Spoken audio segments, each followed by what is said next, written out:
Periodisasi perkembangan demokrasi Pancasila. Tujuan pembelajaran kita adalah untuk mencermati dan memahami periodisasi perkembangan demokrasi di Indonesia. Melanjutkan pembahasan materi pada video sebelumnya, mari kita masuk ke pelaksanaan demokrasi di Indonesia pada periode 1965 sampai 1998.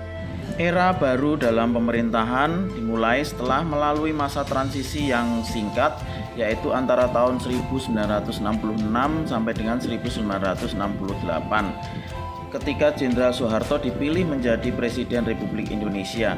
Era yang kemudian kita kenal sebagai Orde Baru dengan konsep demokrasi Pancasila, dengan visi utamanya adalah untuk melaksanakan Pancasila dan Undang-Undang Dasar 1945 secara murni dan konsekuen dalam setiap aspek kehidupan masyarakat Indonesia. Hal ini memberikan secercah harapan bagi rakyat Indonesia yang mengharapkan adanya perubahan-perubahan politik menjadi lebih demokratis. Namun pada kenyataannya, harapan-harapan tersebut sepenuhnya tidak dapat terwujud, sebab sebenarnya tidak ada perubahan yang substantif dalam kehidupan politik Indonesia.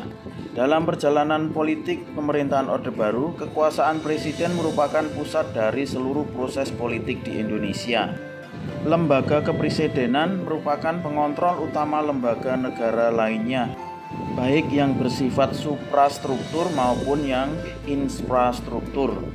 Selain itu, Presiden Soeharto mempunyai sejumlah legalitas yang tidak dimiliki oleh siapapun. Gambaran dari periode ini bahwa pelaksanaan demokrasi Pancasila masih jauh dari harapan. Pelaksanaan nilai-nilai Pancasila secara murni dan konsekuen hanya dijadikan alat politik penguasa belaka. Kenyataannya, demokrasi Pancasila sama dengan kediktatoran. Untuk lebih jelasnya, kita simak indikator-indikator berikut ini. Yang pertama, rotasi kekuasaan eksekutif boleh dikatakan sangat kecil terjadi, kecuali pada jajaran yang lebih rendah seperti gubernur, bupati, wali kota, camat, atau kepala desa. Kalaupun ada perubahan selama pemerintahan Orde Baru, hanya terjadi pada jabatan wakil presiden, sementara pemerintahan secara esensial masih tetap sama. Kedua, rekrutmen politik bersifat tertutup. Rekrutmen politik merupakan proses pengisian jabatan politik di dalam penyelenggaraan pemerintah negara, baik lembaga eksekutif, legislatif maupun lembaga yudikatif. Dalam pemerintahan demokratis, semua warga negara yang mampu dan memenuhi syarat mempunyai peluang yang sama untuk mengisi jabatan politik tersebut. Namun yang terjadi adalah sistem rekrutmen politik tersebut bersifat tertutup, kecuali anggota DPR yang berjumlah 400 orang dipilih melalui pemilihan umum. Sedangkan jabatan yang lainnya dalam birokrasi dikontrol sepenuhnya oleh lembaga kepresidenan. Jadi, sistem rekrutmen seperti itu sangat bertentangan dengan semangat demokrasi. Ketiga, pemilihan umum. Meskipun telah dilangsungkan sebanyak 6 kali secara teratur setiap 5 tahun sekali, namun bila diamati kualitas pelaksanaan pemilihan umum masih jauh dari semangat demokrasi. Pemilihan umum tidak melahirkan persaingan yang sehat. Dan yang keempat adalah pelaksanaan hak dasar warga negara. Persoalan mendasar adalah selalu adanya campur tangan birokrasi yang sangat kuat. Selama pemerintahan Orde Baru, sejarah pengekangan kebebasan pers terulang kembali seperti yang terjadi pada masa Orde Lama. Kebebasan berpendapat menjadi barang yang langka dan mewah. Pemerintah memberikan ruang yang terbatas kepada masyarakat untuk berpendapat. Undang-undang subversi membuat posisi pemerintah semakin kuat sebab tidak ada kontrol dari rakyat. Rakyat menjadi takut untuk berpendapat mengenai kebijakan yang diambil oleh pemerintahan. Nah, keempat indikator tersebut menjadi catatan hitam perjalanan demokrasi di Indonesia.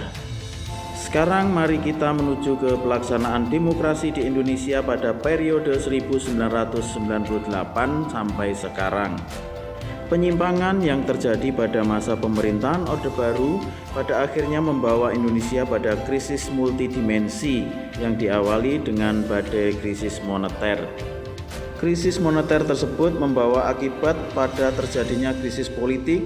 Tingkat kepercayaan rakyat terhadap pemerintah begitu kecil. Tidak hanya itu, kerusuhan terjadi hampir di semua belahan bumi Nusantara ini.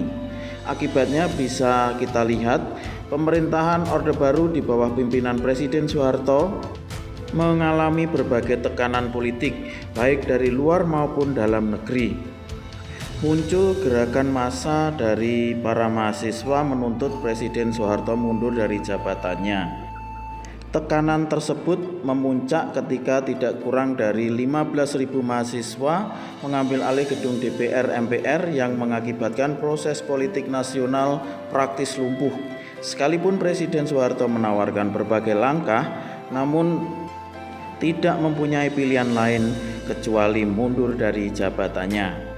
Sehingga pada tanggal 21 Mei 1998 akhirnya Presiden Soeharto menyatakan mengundurkan diri sebagai presiden.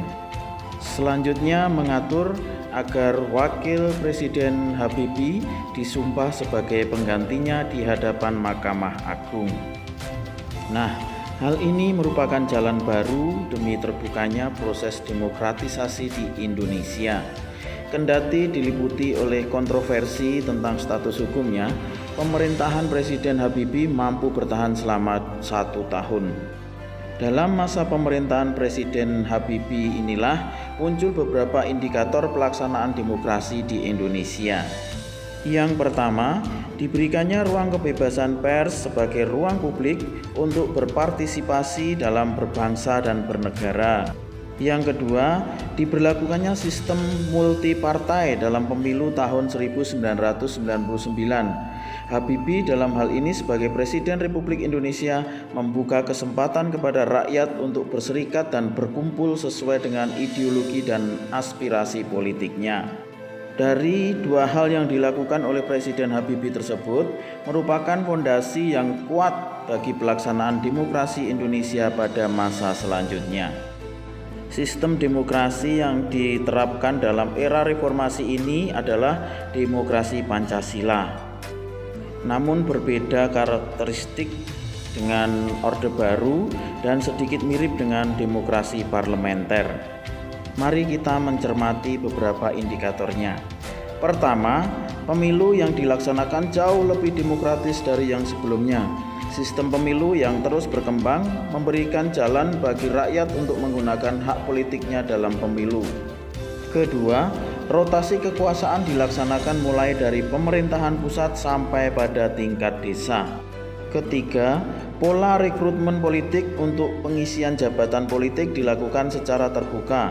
Setiap warga negara yang mampu dan memenuhi syarat dapat menduduki jabatan politik tersebut tanpa adanya diskriminasi. Dan yang keempat adalah sebagian besar hak dasar rakyat dapat terjamin seperti adanya kebebasan menyatakan pendapat, kebebasan pers, dan sebagainya. Nah, pada era ini dapat kita simpulkan bahwa kondisi demokrasi Indonesia sedang menuju ke arah yang semakin baik meskipun tidak mulus dan harus melalui jalan terjal. Baik, demikian pembahasan kita tentang periodisasi perkembangan demokrasi di Indonesia. Kita akan berjumpa lagi dalam tema membangun kehidupan yang demokratis di Indonesia pada video pembelajaran berikutnya. Tetap semangat dan selalu menjaga kesehatan.